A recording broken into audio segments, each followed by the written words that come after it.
All right, y'all, welcome to downtown Indianapolis. Today is actually going to be the War Memorial, if I can get in there. It says it's open, but there's some stairs to the War Memorial. And I just figured that since it was getting close to the 4th of July, and I know this thing ain't going to be open on that holiday, well, it said it on the website, it's not open on the 4th. It's just open Wednesday through Sunday. They're closed on Mondays and Tuesdays from, I believe it said 9 to 5, I think. I'm going to have to double check the website. But here's the outside of it. Obviously, I can't get in these doors. They're padlocked. So I'm probably going to go around to the other one. They're doing something, like some type of like expansion or something to it, it looks like. That's like all the way around that thing. The Indiana War Memorial. World War Memorial. There's the flagpole. And I'm not going to walk in the yard. I'm just going to go back down the stairs and go that way. So I'll see y'all in a minute. Okay. I was walking around. I saw this. It's a National Historic Landmark. I don't know if you guys can read that. Got a really bad shadow. I'm sorry.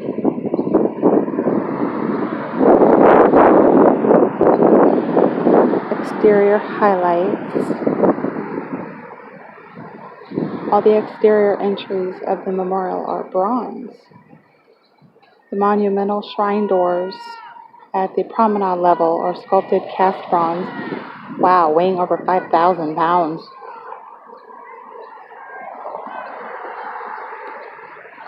And that's a picture of some of the statues up there. I'm going to try my best to get it, but that's a very weather-worn photo.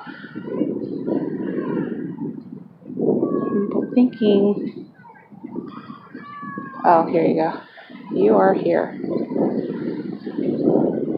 So, University Park, Indiana War Memorial, Veterans Memorial Plaza, and American Legion Mall. So that's where I'm headed. So I'll be with you in a minute. Alright, so it is super windy out here, so I'm going to read what it says about the doors here. It says, to commemorate the valor and sacrifice of the land, sea, and air force of the United States and all who rendered faithful and loyal service at home and overseas in the world. Sorry, my breath. In the World War to inculcate,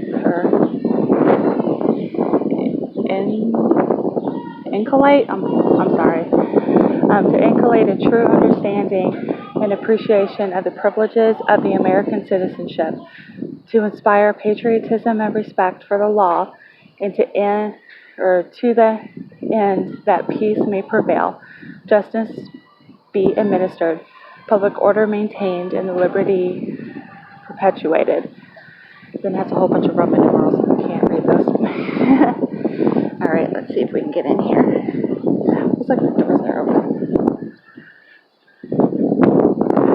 There's a whole bunch of construction going on over here. Don't know what they're doing. Hold on.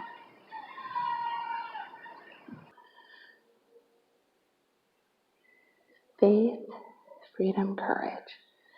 My first time in here. I've never been in here alone. Like I said, my first time. The Liberty Bell. I'll be right back. Alright, guys. So this is what they call the shrine room. It's really dark up here. I don't like it. This is a huge flag.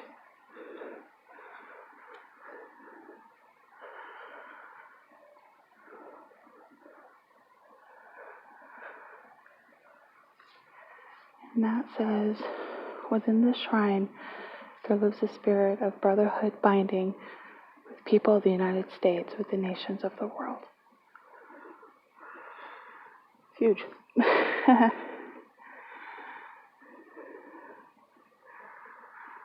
But it's gorgeous up here. There's pillars and a huge star up there. That's a ceiling. Ooh. That portrait was a little bit too lifelike.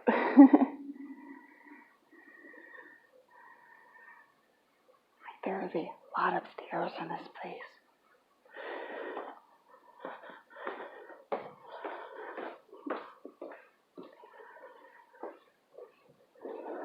On the walls, there are many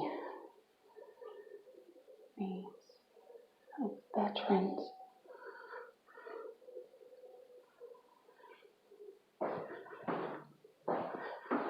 Going down the 1,000 steps I came up. They're lining the walls all the way down this side, all the way up this side, and around the corner. And it did it on the other side too. So if there is a family member that you know that was in a war, let me know, and I'll come back and try to find their name on here. Because I think it's, well, it says Indiana World War. So anybody in Indiana, we had a lot of service members here. Okay, I'm going to go back down the stairs. I'll be back. This is the radio control room of the USS Indianapolis that sank, or a replica of it.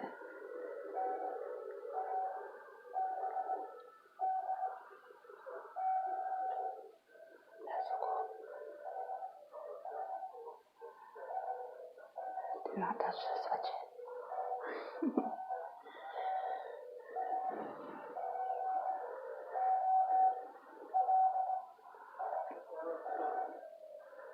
Coding room.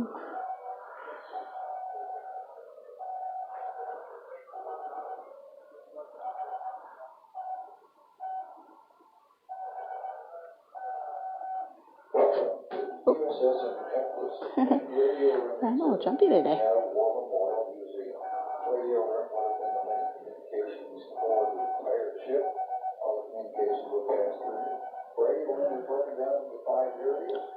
Chiefs area, which is where I'm talking from. This is the in and out area, the receiver radio man position where they copy and send Morse code messages. The transmitter area is down the center of the room, which is the largest hall rack. And of course the coding room, which was where we encoded and decoded messages, and our storage area is located adjacent to that, along with the radio tech area, which is just to your left as you entered the room through the bulkhead area. The glass case there shows some of the equipment that was used during World War II. Oh, the World War II?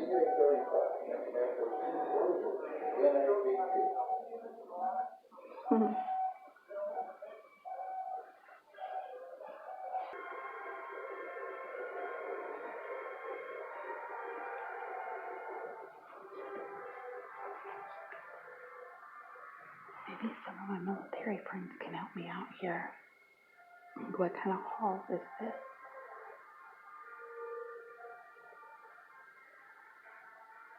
Just a lot of chairs in here.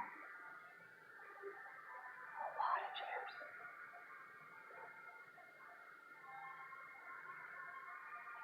When I was talking to the gentleman at the front desk, he said this was built in 1933. Old building. Just another door at the end here. So what kind of hall is this, friends? No idea. Educate me. Oh my Santa. There's more names and facts. This is the naval.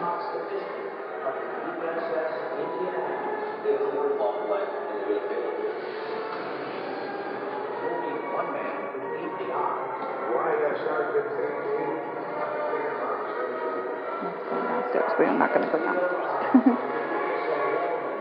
There's another USS Indianapolis. Hi. Huge shadow. Let me see if I can open this out. Still a shadow. It's a picture of USS Indianapolis.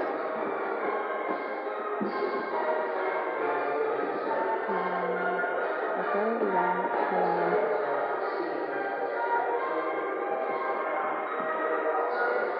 Putting anchors away in here. Ah, there it is. That's the USS Indianapolis. Huge sub. Oh, sorry, huge shed. And there's the bell. USS Indianapolis, 1932.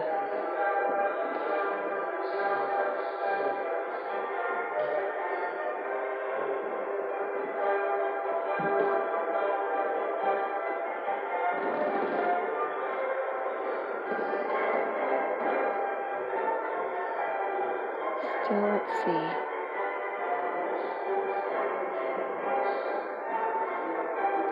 USS Indianapolis CA-35 in sincere appreciation for their bravery, courage, and faith. Captain of the USS Indianapolis, Captain Charles B. McVay III.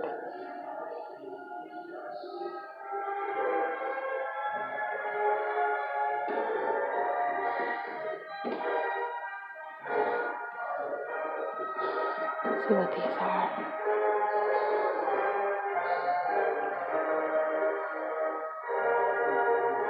It's really cool. Their name badges.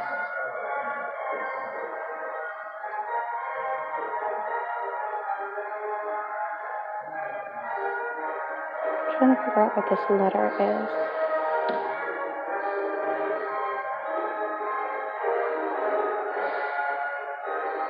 Yeah. The USS Indianapolis was the flagship of the USS Fifth Fleet during World War II, and after successfully delivering cargo to Tinian Island and the Marianas, maybe, the USS Indianapolis was returning to Lafayette when it was torpedoed and sunk by a Japanese submarine on July 29, 1945. And 136 of the 1,196 crew members aboard the USS Indianapolis survived after wading rescue for 5 days in shark-infested waters. And the citizens of Indianapolis are proud of the brave men who were serving their country aboard the USS Indianapolis, and applaud the survivors of the tragic event. I, Stephen Goldsmith, Mayor of the City of Indianapolis, do hereby proclaim July 25th, 1997, as the Indianapolis Reunion Day. And my words are all jumbled today. Certificate of Appreciation.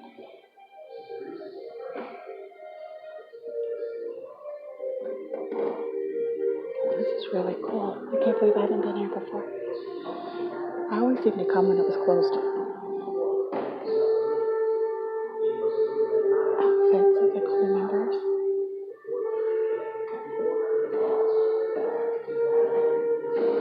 The war is ended. Killed 883 people on the ship. 883.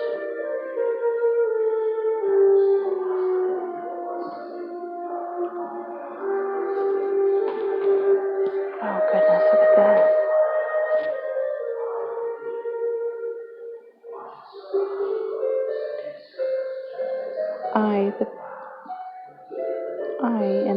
President of the one, in the name of the President of the United States, in the direction of the Secretary of the Navy and the Commander-in-Chief, U.S.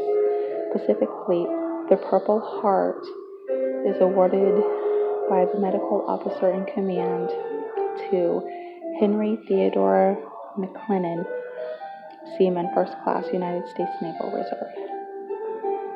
That's the Purple Heart, people. That's the real deal. The real deal.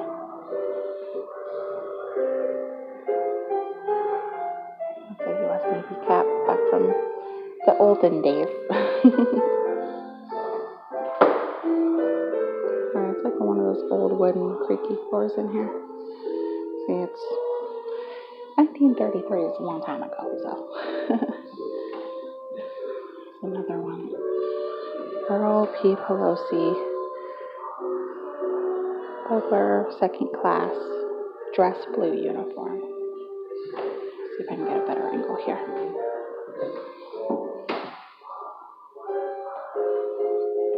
And still, you gotta remember, peeps, it's behind glass, so there's gonna be a bit of a glare. He's a happy man.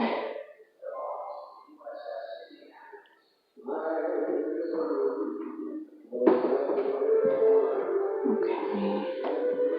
This is Earl W. Riggins, Private First Class, Marine Detachment, assigned to the USS Indianapolis, June 1945. He survived. Fantastic. And that is, it says USMC HBT jacket with overseas cap and hat.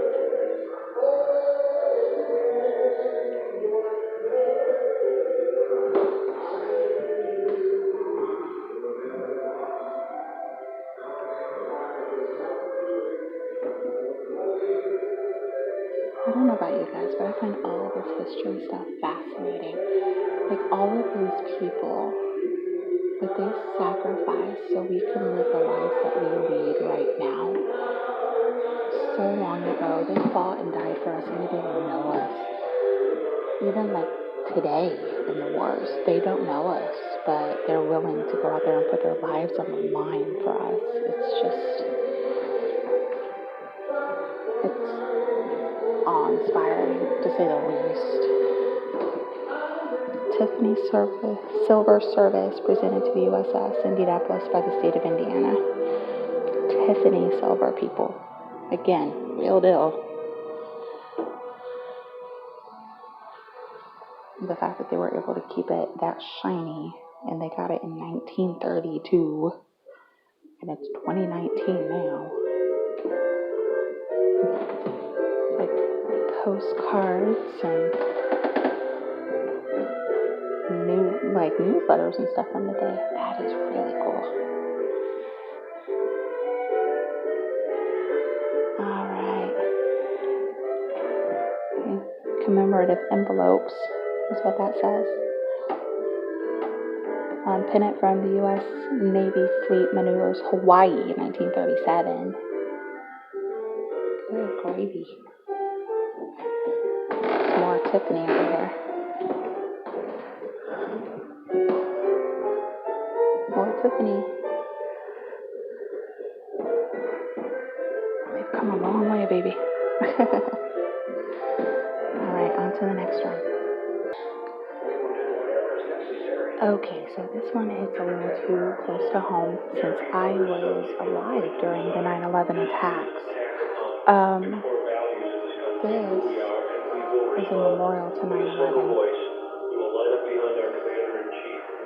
This is just, it's crazy because I step in this room and I feel like it's happening again, and it's devastating. Like, I know my cousins, all of my cousins on my dad's side of the family weren't even alive to remember this. My cousin Gwen was 1 when it happened. I just can't. I was a freshman in high school and I was headed to Spanish class. I was in a very small school, and I only had 2 Spanish classes, and both of my Spanish teachers were standing outside waiting for their students to come in, and one of the instructors looked at my teacher and said, "Do you have the news on?" And Miss Worley goes, "No, what's going on? What channel should I turn it on to?" Other teacher said, "It doesn't matter." We got into the class, and I sat down right when she turned on the TV, just in time to see the second plane hit the World Trade Center. It was just the worst thing. This right here is what's supposed to happen, people. We're supposed to get along. We're not supposed to be fighting each other. God didn't put us on this planet to fight each other. Not one of us is better than the other. Not one of us. Doesn't matter what we do, who we are, how we grew up, it doesn't matter. Not one of us is better than anybody else. So all of this war needs to stop. I'm extremely passionate about this, if you can't tell. Hey, horsey. In tribute to the fallen heroes in Indiana since 9/11/2001. There's so many names on here that don't need to be on here.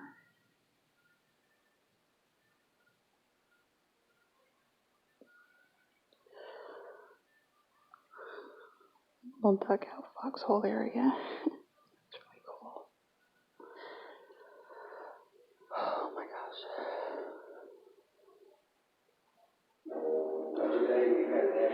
So, for you guys who weren't alive during 9/11, I highly encourage you to look it up, so things like this will never happen in the future.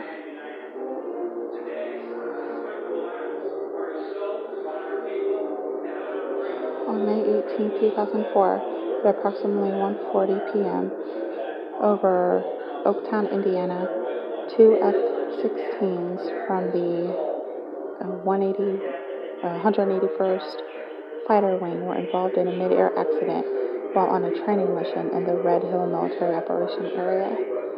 This McDonnell Douglas ACES number 2 ejection seat saved the life of one of the pilots when he was ejected at approximately 21,000 feet. The seat was recovered from the wooded area 4 miles from where the pilot landed. That seat right there saved his life. It's amazing. Okay, I gotta get out of here.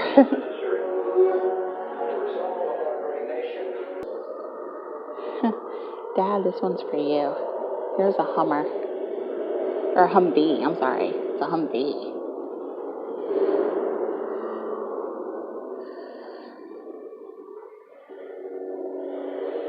High mobility multi-purpose wheeled vehicle.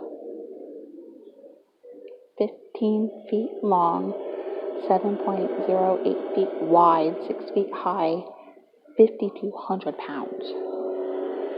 That thing's a monster on wheels.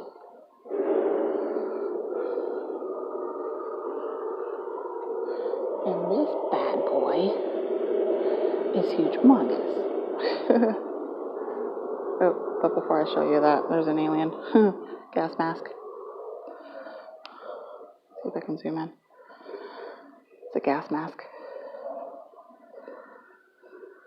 Protective clothing. Which again, we shouldn't need, since we shouldn't be fighting each other. Cobra attack helicopter. We've got the miniature scale of this massive thing right here. As a matter of fact, I know that's a miniature scale of that massive thing.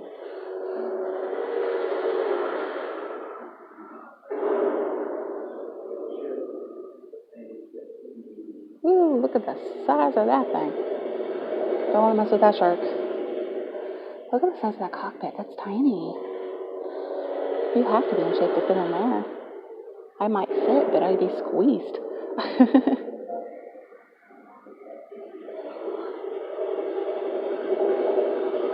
Little sandbagged off area.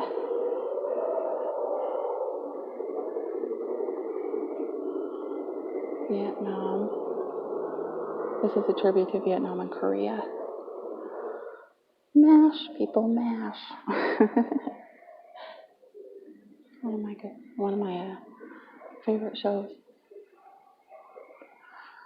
Okay. Governor Edgar D. Whitcomb Highway. If you want to know a little bit more about him, you can look him up online. I'm running out of time on my phone. Oh, what's that medal? Oh, I can't really read it. And that's White Clover Award. Presented to Edgar D. Whitcomb. Made in Indiana.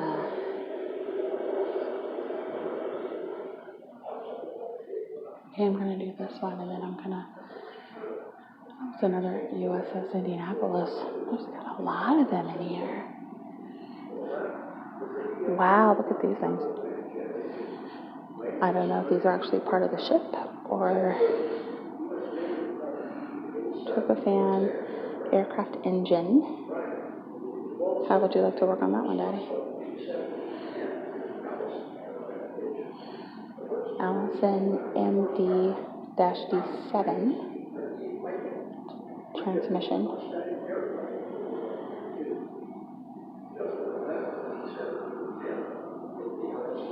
And I'm not 100% sure what that mouse thing is. It doesn't have a sign. Hey, two guesses what that is.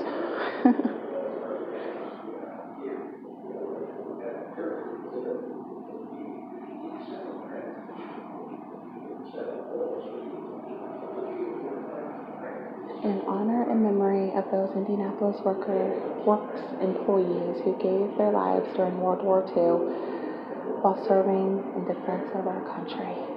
And there's a whole bunch of names on there. I hope you guys can see this okay. I'm trying to get it to where it's not blurry, but it's not zoomed in too far. And then it's got these over here. Wow, ready to eat. And if that's individual, really, that thing's huge. It's hot down here. Boots. We got them some boots. Alright.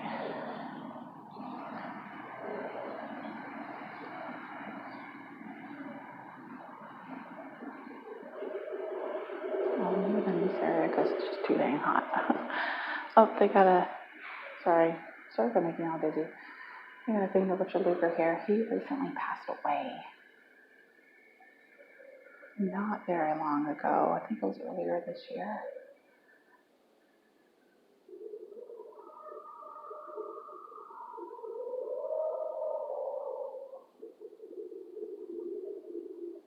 Dwight D. Eisenhower. Distinguished Service Award to Richard G. Luker, United States Senator.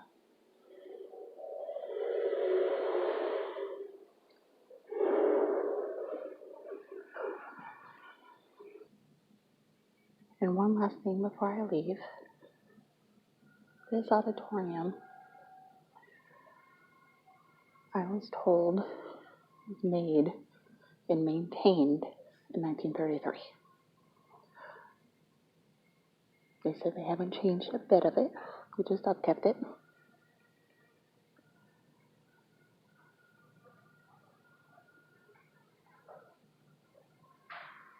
How amazing is this?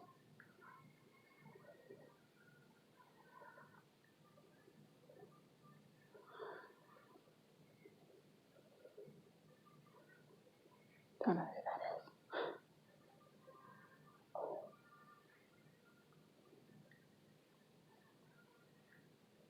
Right.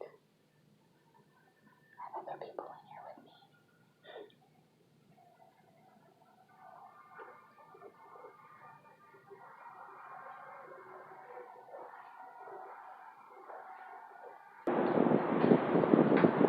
Alright guys, that was not even the entire thing, but it was about a half an hour of your time, so I'll go ahead and let you go. Thank you so much for watching. If you want more videos like this, don't forget to like the video and subscribe to my channel. I post at least once a week. I'm going to try to up it a little bit, but I post every Saturday. Well, weekend. I try to shoot for Saturday. It's either be Saturday or Sunday. I'm going to probably end up doing 2 videos today.